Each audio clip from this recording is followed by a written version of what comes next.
What's up, guys? It's Cameron and Juan from Team Wiggy. And Juan, tell them what you did this weekend, buddy.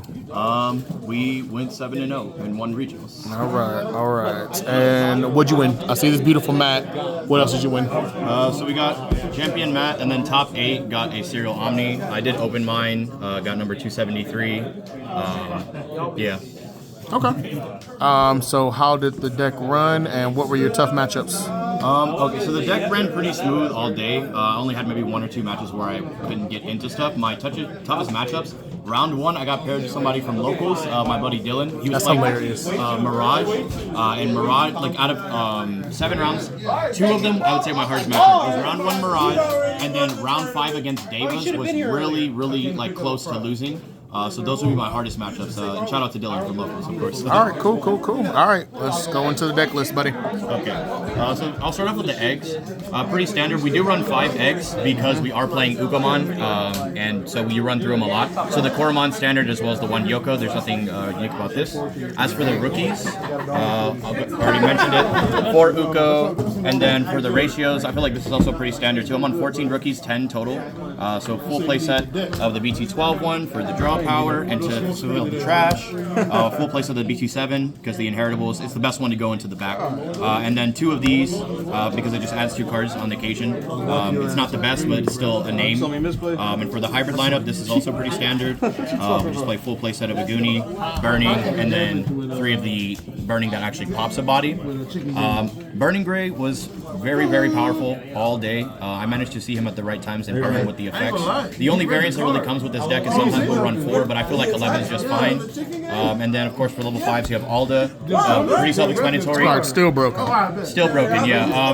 Immune to options, that was happening a lot. A lot of times, I actually didn't climb up to this unless I absolutely have to. If I opened it, I immediately trashed it with the BT12 Flame so that I could try to set up actually warping. And then, of course, the main boss monster for Emperor. We did not play the BT7 one. I just didn't feel it was necessary. And fortunately for me, I was able to find this all day. And then the 1 Blitz Omni, that's pretty standard. This actually did come up in the finals against Primitive. I think it was either, I want to say game 2 or 3, I want to say probably game 2, where I had to actually use this to go for game. And then the Tamer lineup. So we have Playset of Takuyas. This is the one that warps and extra sec attack, good for aggression. And then obviously the memory setter. And then the real spice of the deck is I actually cut Gravity Crush, and I don't play Gravity Crush, we are playing 2 Louis.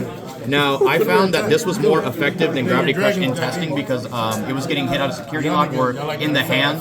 All it does is really enhance, like Gravity Crush, the upside is when you use it, it enhances your plays if you already have everything in hand, whereas Louis actually enables more plays and allows you to get allows you to hold a body in the back so that you can kind of just like piece as you want to. And if you open Louis and Uko, it allows you to immediately raise out the Uko and then start getting ahead. And that was happening all day, so it really came in clutch. And we'll go into the options. We'll go ahead and do 3 Atomic Inferno. This is pretty standard for the deck. I got pretty fortunate. I saw this quite frequently at 3, and there were a couple times that opponents hit it out of security standard. And then Crimson Blaze, because the format, there's a lot of small bodies or decks that are just playing by effect. So you hope that you either open this and clear their board if they have a small board, or they hit out of security and stop themselves.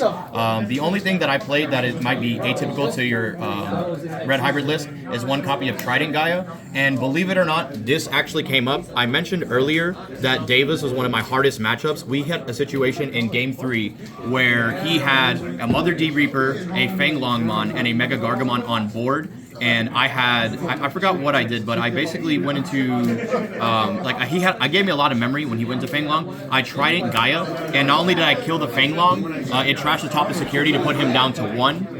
And then I was able to just warp into Emperor because I was trying to.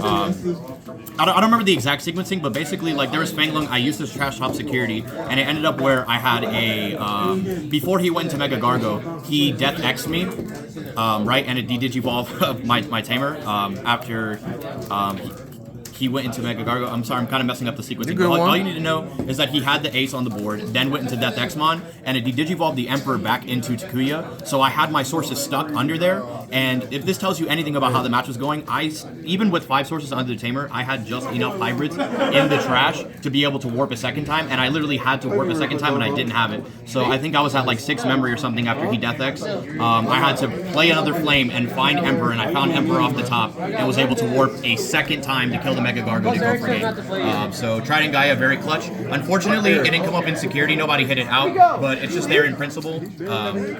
Yeah, and so other than that, Red Hybrid's pretty standard. Any changes you would make? No, I wouldn't make any other changes. Felt like the deck ran pretty smooth. Yeah, like I said, the only real point of difference is like whether or not you play Louis or you play Gravity Crush. In theory, there is a world where you make room for both of them, but I just didn't see. I just didn't see it, and I just honestly prefer this because these two paired together, I feel like at some point they're going to hit these cards because they are just that broken. Being able to both of these giving you a memory back, and then this producing another egg to let you go into another body. And like I said, usually sometimes if you run out of gas, like you try to gain memory back with a Takuya by swinging this to have enough memory to hybrid again, or you hope that you Emperor and then Blitz Omni. But in the event that you don't have Blitz Omni, Louis is actually just another play that you can go to for a game to get an extra swing out. So I value that a lot more. So yeah, that's it for the cards. One thing I will talk about my matchups that I ended up having to do a lot today. I mentioned earlier that when it comes to Aldemon, very rarely did I actually climb into Alda and then go Emperor on top. If I did that, it was usually to pass turn. There was a lot of bouncing effects. So there, I wanted to make sure that I was just feeding the trash as much as possible. And if I actually climbed into something, I was constantly stacking hybrids on top of themselves, and then or like hybrid and then Alda. That way, if I did get bounced from a Zulong Ace or Zudomon Ace, I at least got some value instead of just swinging and then just having everything get bounced. A Zulong Ace, for the record, completely destroys this deck. So if they have multiples and you don't really have an answer, it could be lights out for you. And Zudo Ace is pretty good too, but it's not the worst if you're able to stack. I'd say the biggest interaction of the day that was like really crucial is the interaction between either Burning Gray or Emperor with an Atomic Inferno and this Tamer specifically. So there were many times where I went into Burning Gray over this, because even though you can get more checks here, sometimes you have to be able to do this and do the Atomic Inferno, because it puts your opponent in a situation where they're forced to, if they do block you, you're going to be bigger than them, so their blocker's going to die. So if you block, they not only do you kill it and you gain the 3 memory back off the Atomic, if they let it through, you're also getting the memory back from the Takuya. So I found myself pressuring my opponent a lot, and some of the more disgusting high rolls were definitely Burning Gray with Atomic. But other than that, there's not really anything else I can detail that isn't standard from what everyone's expected from this deck in the format. Cool. Any shout-outs? Shout-outs to every single last one of my opponents. Everyone was really nice to me all day. Primitive in the finals, and then my last 2 matches were on stream. I believe round 6 was Sam. So placements 4, 5, and 6 were all my opponents throughout the day. 4th place was Beelzemon X. I believe his name was Peyton. He did really well, and that was a really scary matchup, but we managed to take that one, and he just ended up winning out the rest of the day. And then same thing with the Levia X player who got 6. He managed to, after we fought in round 6, he managed to win out, and he was like he was the nicest person I've met like the whole day, no exaggeration. So shout out all the boys from Raleigh, North Carolina, because pretty much everyone was interacting with me like really friendly, and I appreciate that. Cool. All right. Appreciate you, Juan. Thanks, man. Yep.